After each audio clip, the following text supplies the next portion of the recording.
الو. السلام عليكم. وعليكم استاذ السلام. حنفي، اتفضلي يا فندم. خليها تتجوز. امم تتجوز لان اي بنت حلمها ان هي تتجوز وتلبس الفستان الابيض. ده صحيح. انا نفس الاحساس، انا عندي 55 سنه ومش متجوزه. ماما ما رضيتش تجوزني. ماما كانت رافضه تماما ان انا ارتبط، وانا 55 سنه. انا حاليا يا استاذ حنفي بدخل محل ملابس الافراح، بمسك الفستان بايدي وعايزه اقيس الفستان اشوفه عليا. البنت اللي في المحل بتقول لي: هو انت يا حاجه بنتك هتتجوز؟ كلمه في قلبي. قلت لها انا عايزه اعرف الاسعار ايه، بس انا من داخلي انا عايزه اشوف نفسي انا ايه في الفستان. انت عارف لو ماما كان العريس اللي كان يتقدم لي وعملت قرايه فاتحه وشفت امي ان هي بتعمل كل ما بوسعها ان الموضوع يتم وما حصلش نصيب، كنت قلت خلاص مفيش نصيب. بس امي كانت رافضه المبدا تماما، مع ان انا شفت امي ضحت بكل السبل وعملت ما يعمل عشان اختي الكبيره ترتبط. طب اشمعنى انت يا حبيبتي؟ قلت لها: انا يا ماما عندي، هي ميته بقالها 20 سنه، انا عندي 35 سنه. قلت لها: ليه يا ماما؟ قالت لي: لما انا يجي لي المزاج واقول هتتجوزي هتتجوزي، انت مقرر كلب في البيت اللي اقول عليه تقولي امين. قلت لها: يا ماما انا نفسي اتجوز واخلف. تقول لي: انت كلب خليتي في البيت لما يبقى صاحب النصيب يجي وانا اللي اوافق عليه. قلت لها: عشان الحق اخلف. قالت لي: لا. في نفس الوقت كانت اختي قبل ما تكبر يعني قالت لها: هتطلع عيني. امي قالت: اطلع عيني واتشل واموت بس اشوف بنتي في بيتها. قلت لها: يا ماما وانا؟ قالت لي: انت مش مهمه عندي. انا لحد دلوقتي يا استاذ حنفي 55 سنه. يعني في ناس ممكن تقول لك انت متعقده ولا بتاع. لا، انا مش متعقده، انا راضيه بنصيبي والحمد لله. بس انا اللي فارق معايا اللي انا ما شفتش امي ان هي بتضحي عشاني زي ما عملت مع اخواتي. انا عندي 55 سنه ونفسي البس الفستان الابيض. هي تعبانه حبيبتي ربنا يشفيها، بس عشان تبقى ما عندهاش حته النقص. البنت اول ما تتولد يا استاذ حنفي لحد ما تموت بتحلم بالفستان الابيض، صح؟ فده احساس خليها تحس بيه حتى لو انفصلت، يبقى ده نصيب. عاشت ذكرى حلوه، عاشت انت يا استاذ حنفي منفصل بس انت عندك ذاكره في العقل الباطن تراوت، لبست البدله وفي لحظات حلوه في ليه يعني حياتك في حاجات بتفتكرها صح في رصيد الذكريات عندك. او اي واحده بتطلق عندها برضو في الحلو والوحش. فارتبطي يا بنتي واخوها يوافق وهو خد الارض باسمه، وحتى لو ما حصلش نصيب يكفي ان اختك عاشت ساعه بتضحك من قلبها، لبست الفستان الابيض زي اي بنت. يعني الواحد مش ضامن عمره، يعني هي قريبه من سني 54 وانا عندي 55. انا بقول لك انا دخلت المحل بمسك الفستان بايدي بصوابع كده بشوف الملمس بتاعه ايه.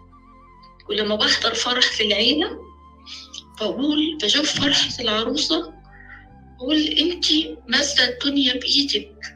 انتي لو الدنيا بحالها قدامك هتقولي خلاص انا اللحظه اللي عندي دي العالم وما فيه. ربنا يوفقها ويا رب يعوضها ويبقى سند ليها ان شاء الله. طب انت يا حبيبتي ما تتجوزي دلوقتي، ايه المشكله؟ 55 سنه يا استاذ حنفي، حتى لو ارتبطت يا استاذ حنفي هيبقى عندي حته الاحساس النقص. ابويا ما ياخدنيش من ايدي يوصلني زي اخواتي، مش هقدر اخلف. كان نفسي احس بالنوم في بطني، مش هقدر اخلف في السن ده. يعني حتى لو ارتبطت مش هقدر زي اي بنت. في حته ناقصه، في حاجه ناقصه.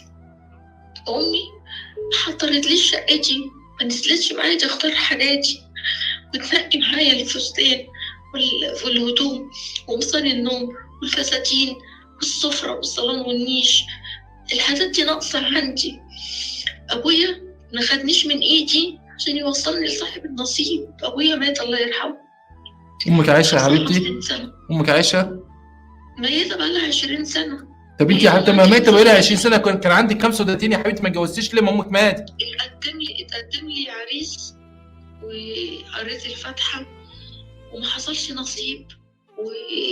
والنصيب اقول النصيب الحمد لله، انا راضيه بحالي الحمد لله. يعني انت من رايك انها تتجوز؟ انا ما بيجيش اي حاجه وحشه. طبعا لا يا وحش حبيبتي، مننا احنا، ده صحيح. الحلو كله من عند ربنا. انا راضيه بنصيبه ومؤمنه بيه.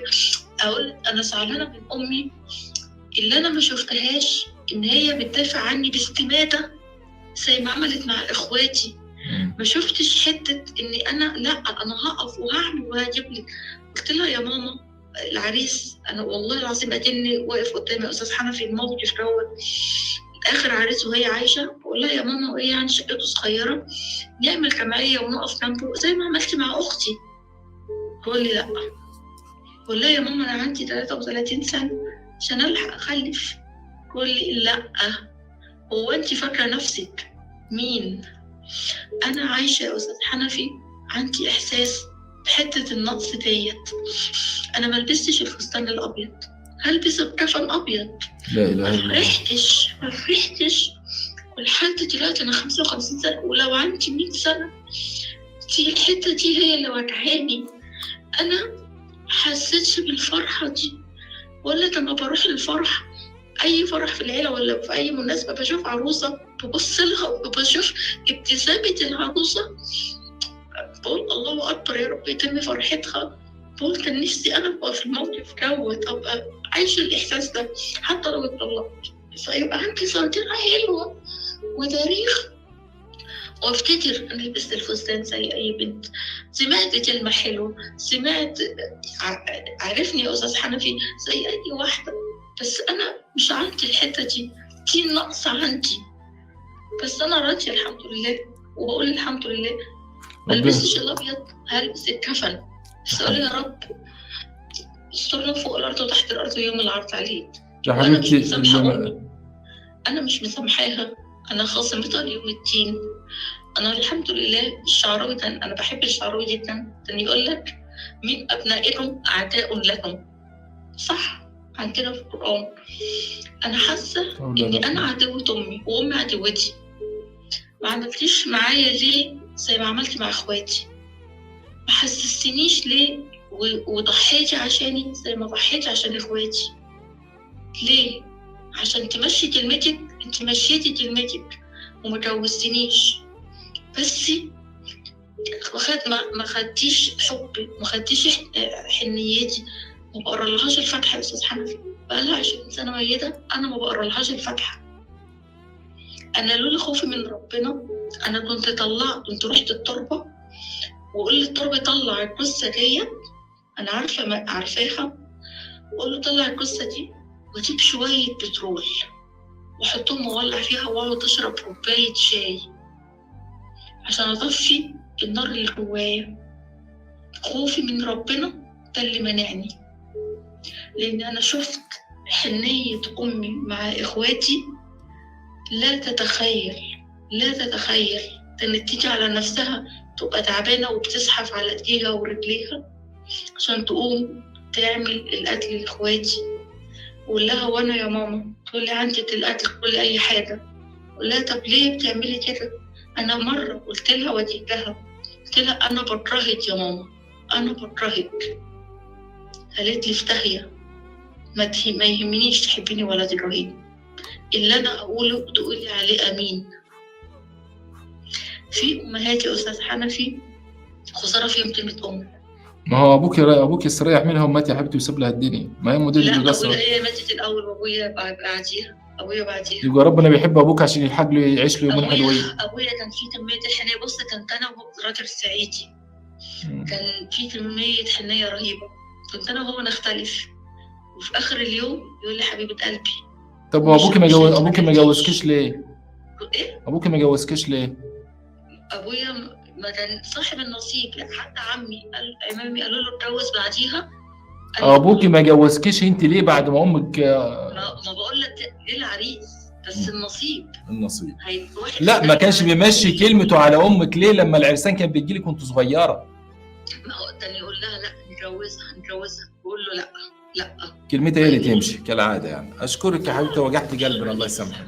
شكرا يا استاذ. السلام عليكم. خليتينا نسيبنا الموضوع الرئيسي صعب بس تعالى.